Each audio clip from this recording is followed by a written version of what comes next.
Well, good morning, everybody. We're ready. We're ready to do this. Oh, afternoon, as my wife corrected me. So, hey, it is great to be back with you guys. So glad to be here. I am Franklin. I am a grateful believer in Jesus Christ who struggles with anxiety and depression. And I'm Crystal. I'm a grateful believer in Jesus who struggles with anxiety, depression, codependency, and effects of past abuse. And today we're both also struggling with colds. Hey, Crystal. All right, well, so today we're going to continue through step 4, the power of honesty. And in step 4, we start that process of making a searching and fearless moral inventory. And our core verse is Lamentations 3:40. Let's read that together. Let us test and examine our ways. Let us turn back to the Lord. So it is good to be here. I know that this can be a crazy, hectic, fabulous, exhausting time of year. And so we are really glad that you have taken the time today to be here, prioritizing your recovery and continuing to work on your recovery. For us, Christmas is also something of a mixed bag. We really look forward to Christmas every year. Like, we love a lot of the wrappings of Christmas, seeing the trees lit and singing Christmas songs and being together with family. But it's also a time that brings back a lot of really, really challenging memories for us and just a lot of emotional triggers that we run into. And so one of the things that we've started to do, and this was under John's advice to us, was he's like, you've got to start replacing some of those rough memories with some better memories. And so one of the things that we've done to kind of brighten up the holiday season is we have a tradition of every year breaking out all the great Christmas movies and just sitting down as a family and over the course of 2 or 3 weeks throughout the Christmas season, knocking them all out once again. And so, movies that we love are like Elf, definitely a must-watch. The Christmas Vacation, my personal favorite. Home Alone, The Santa Claus, Charlie Brown Christmas Special, Muppet Christmas Carol, and so on. But then we also have one other movie that is on our must-see Christmas list. And you'll never guess what it is unless you're a Die-Hard fan. Yes, Die Hard is a Christmas movie. And you're like, now where in the world are you going with Die Hard in this conversation?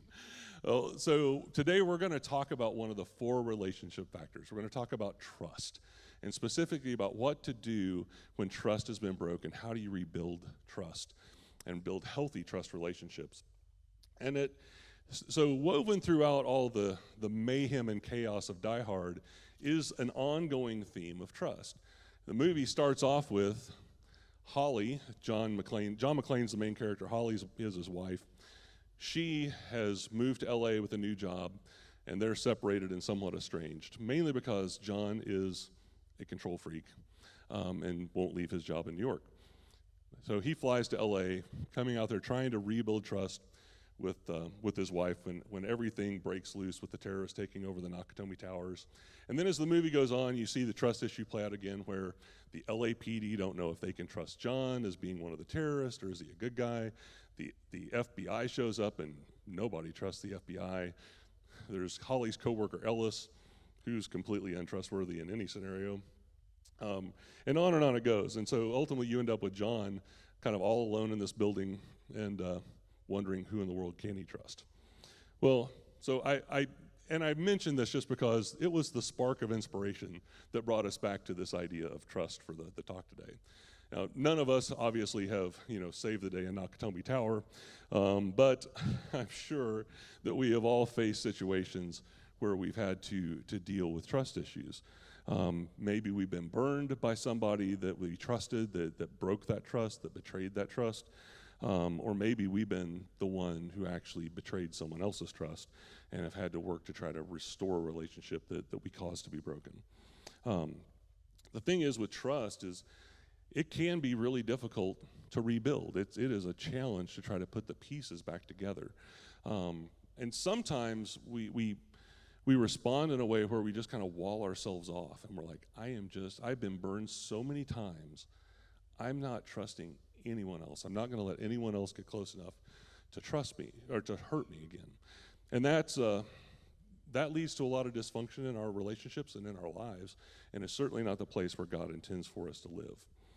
So, like I said, today we're going to look at the factor of trust and how do we repair things whenever trust is damaged. Okay, so before we get too far into talking about how to rebuild trust, let's talk about exactly what trust is and why it's important.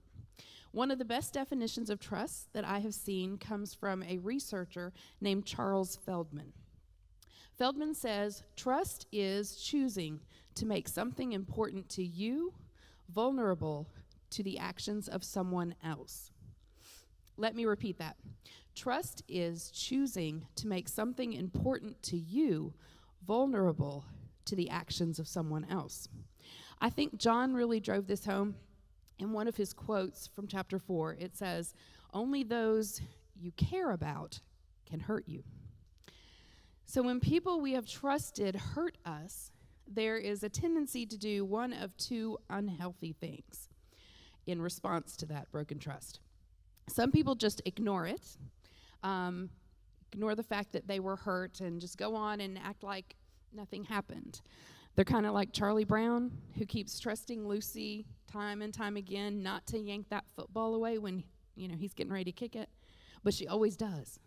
So if you've ever wondered why Charlie Brown seems depressed, well, just think about it. How many times has he been vulnerable to Lucy only to have her betray his trust again and again? So then the flip side of this scenario are the people who have had their trust broken and then just wall themselves off and never let anyone get close enough to hurt them again. I know some of us have been there.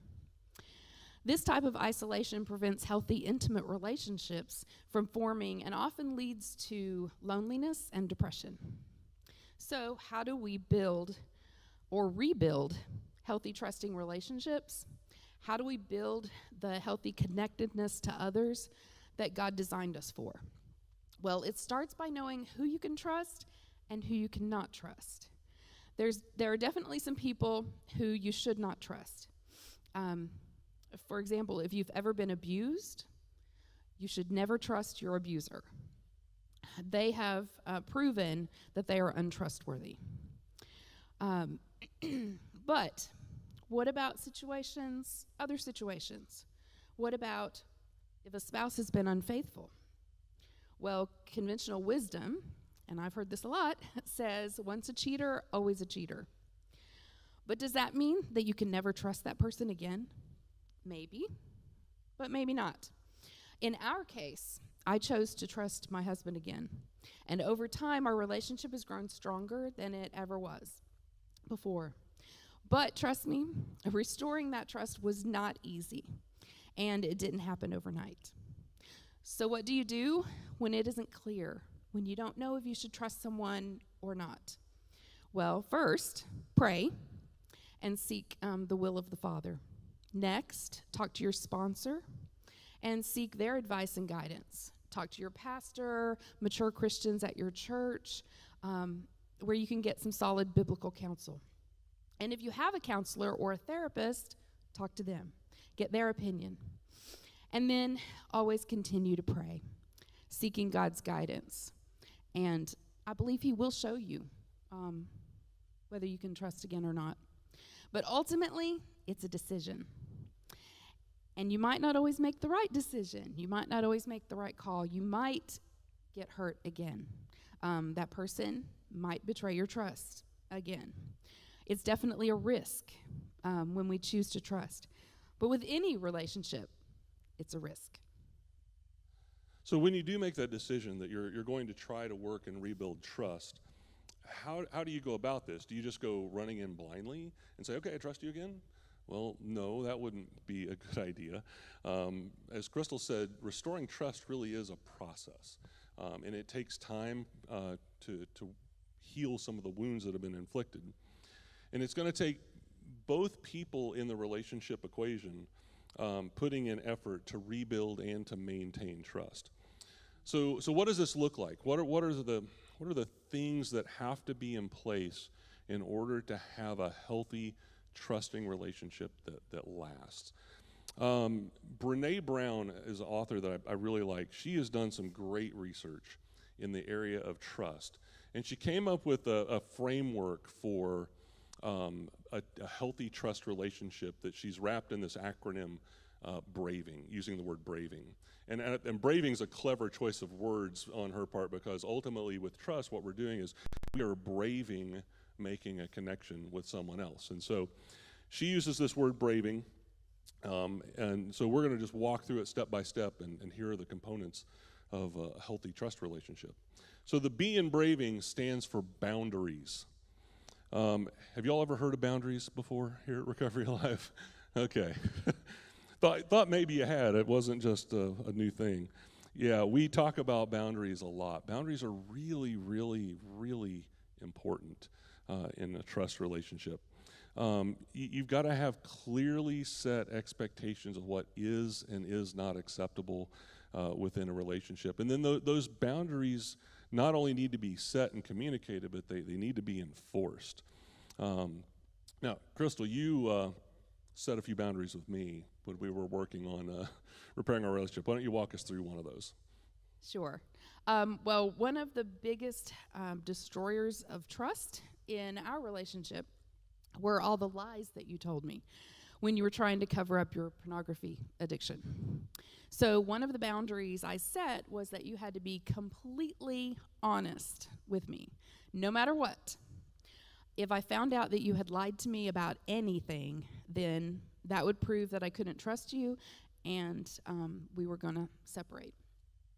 So this was a major boundary. And look, I didn't like boundaries at all. I liked walking right over the top of whatever boundaries she tried to set. But I knew that she was serious, and if we were going to make our relationship work, that I was going to have to accept that this is a boundary that was going to be adhered to. And so what this meant was I had to be completely transparent about everything going on in my life in order to meet this boundary for her. I had to be just an open book with her. And she had to, and not only did I have to be open and honest, but I had to be really okay with Crystal coming along behind me and double checking to make sure that what I had just told her was true. Because I had lied to her and I had gaslighted her so many times that she really couldn't take me at my word. So I had to get really comfortable with allowing that level of inspection into my life. So it gave us, by adhering to this boundary and respecting it, it gave us a way to start rebuilding trust. And over time, Crystal saw that I was being consistent in my honesty, even when I was telling her something that she didn't really want to hear. But it was important that I just tell her and then deal with the consequences of that. And that allowed trust to be rebuilt over time. So ultimately, there can be no trust without boundaries being set and respected. Let's move on to R. R stands for reliability. So trust can only exist when people deliver on the things that they commit to. Now, this isn't just a one-time thing either. So imagine that you have a bathroom scale and you walk in, and 7 days out of 10, it gives you the right reading. Is that reliable? No? Imagine if that same scale was like in a laboratory where they're mixing a medication that is like required for you to stay alive. Is 7 out of 10 going to be good enough in terms of reliability? Yeah, absolutely not. We need to be completely reliable. Jesus said it very plainly. He said, let your yes be yes and your no be no. We need to be very, very clear in the thing. If we say we're going to do something, then we do it. If we say we're not going to do something, we don't do it. And knowing that we can count on somebody whenever they say that they're going to do something, again, critical to rebuilding trust. Obviously, this tied back into the boundary that Crystal set for me. And if I said I was going to do something, it had better happen, or she had better see me killing myself to make it happen, and knowing that I put in full effort in every possible way to try to make it happen. She had to see me being reliable. So the next letter is A for accountability. We can only trust someone who makes a mistake if they're willing to own it, to apologize for it, and to make amends.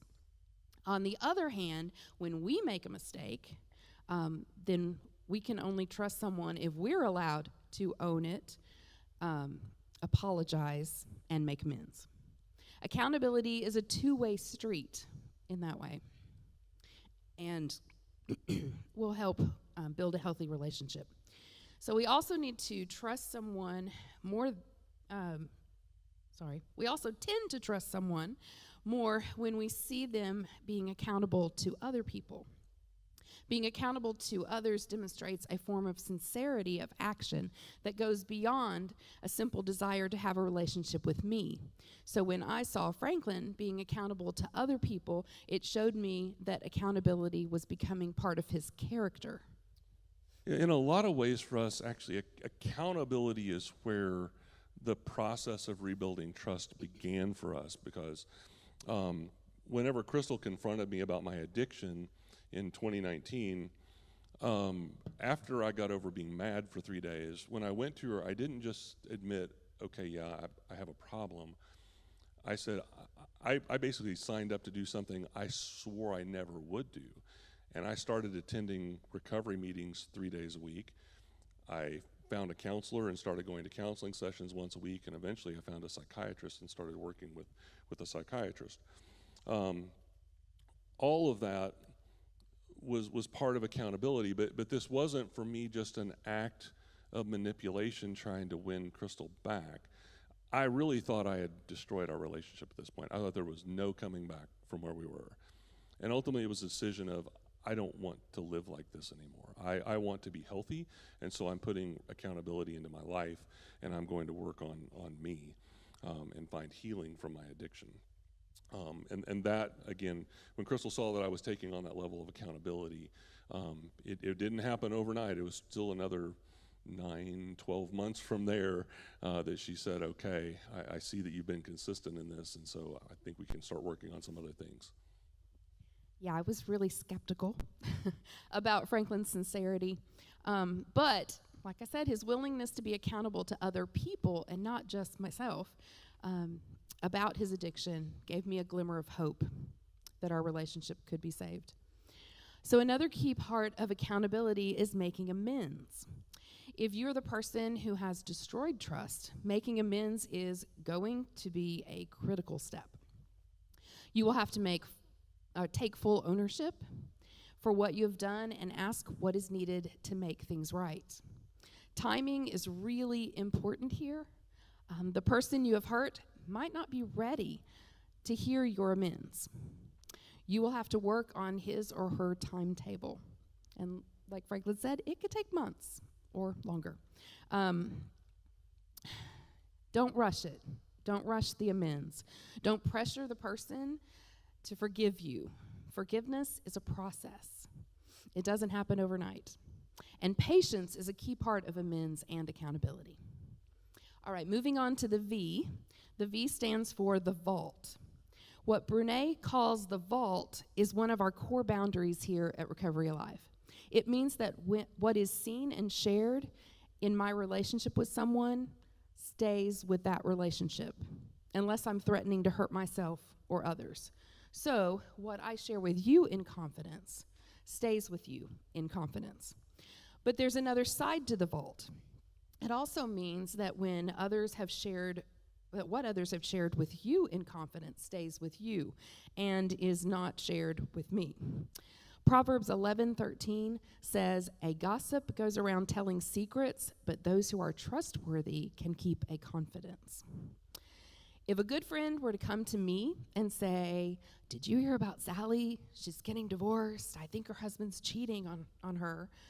Well, she's just shared something with me that was not hers to share. And even though she was just, giving me the lowdown, or maybe even asking me to pray for this person, we do that sometimes as Christians, it really is gossip. And it has just completely demolished my trust in that person, because if you gossip about someone else, then I can't trust that you won't gossip about me. So the vault is not just about the fact that you hold my confidences. It's that in our relationship, I see that you acknowledge confidentiality. Here's the tricky thing about the vault. A lot of times we share things that are not ours to share as a way to hotwire a connection with a person. You know, if you don't have anything nice to say, come sit by me. Our closeness is built on talking bad about other people.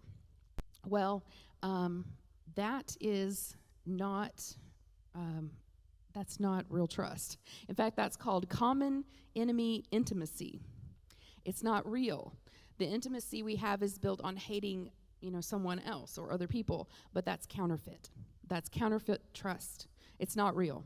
So the vault means you respect my story, but you also respect other people's stories. All right, the I in braving stands for integrity.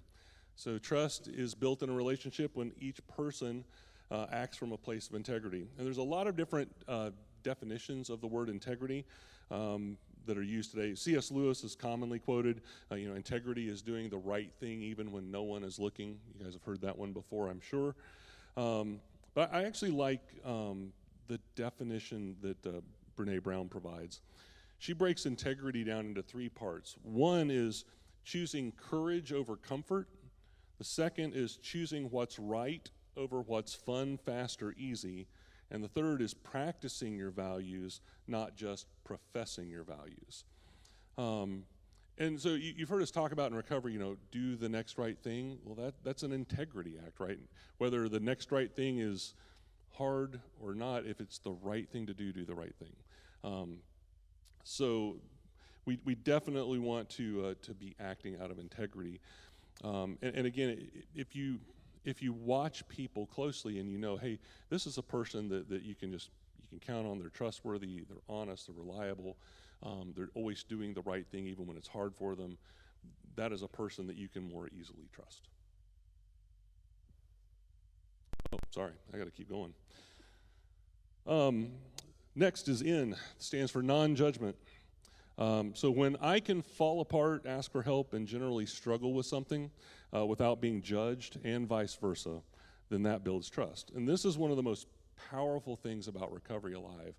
We talk about we are a safe and supportive people. This is a non-judgmental place where I can come in and I can meet with a group of men and I can talk about what's really going on in my life with no fear of judgment. That has been an incredibly freeing experience for me. Now, there's one thing I've learned, though, and something I've had to work on kind of as a character defect in my life, is that I had to stop judging myself for asking for help from other people when I was struggling. Because if I'm judging myself when I ask for help, then somewhere deep down inside me, I'm probably judging you when you ask for help. And so that's something I've really had to work to overcome. And ultimately, what it means is you can't have a one-way relationship where you get value from being the helper and then not asking for help and receiving help in return from the other person. Real trust does not exist unless this non-judgmental helping relationship is in place. So the last letter in braving is G, and that's for generosity. Our relationship is only a trusting relationship if you can assume the most generous thing about my words, my intentions, my behaviors, and then check in with me about them. So if I mess up, if I say something hurtful, or if I forget something that's important to you, then you will make a generous assumption. For example, you might say, yesterday was the 1-year anniversary of my mom's death, and it was really tough for me. And I even talked to you about it last month, so you knew it was coming, but you didn't reach out. I was really hoping that you would call me, but you didn't.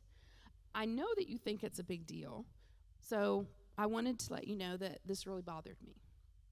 As opposed to saying something like, how could you be so uncaring? How could you forget to call me? You knew that this was an important day for me, and you didn't reach out. So what we're doing in the first example is choosing to generously believe the best about someone rather than the worst. When we were going through counseling, One of the things that John worked with us on was the idea of assuming positive intent. This didn't mean that we just swept things under the rug and ignored them, but it did mean that when our expectations were not met, then we would enter into a check-in conversation with the assumption that whatever happened was not intentional and it was not malicious. So now when Franklin does something that hurts me, which he still does, we're married, I remind myself that he loves me and he wants what's best for me, and that whatever he did not set out to intentionally hurt me. So generosity gives us the ability to have difficult conversations in a way that preserves our relationship. All right, so just to recap, we've got boundaries, reliability, accountability, the vault, integrity, non-judgment, and generosity. That is the anatomy of trust. It's complex, it's often fragile, but it is the key to living in a healthy relationship with one another. So today, our core question that we're going to leave you with is, what's the next step that you need to take to build or restore healthy trust relationships? Maybe someone close to you has destroyed your trust. Maybe it's more than one person that's destroyed your trust, and you just want to keep everybody at arm's length to avoid ever getting hurt again. Maybe you've built your own stronghold, your own fortress within a fortress to kind of keep everybody at bay and not allow yourself to be hurt again. Maybe for you, the next right step is to start trusting in God as your stronghold and allowing him to be just that. 2 Samuel 22 tells us God is our rock, our fortress, our deliverer, in whom we take refuge. Psalm 9:9 says that God is a stronghold for the oppressed. God is the protector of our hearts, and in the times where we are wounded, he's not only the one that we run to for protection, but he's also the one that binds up our broken hearts and heals our broken spirit. So maybe today the response for you is just to come and to rest in God as your stronghold. Maybe you're the one who broke someone's trust. And if that's you, have you allowed God to deal with the defects of character in your life that allowed that trust to be broken in the first place?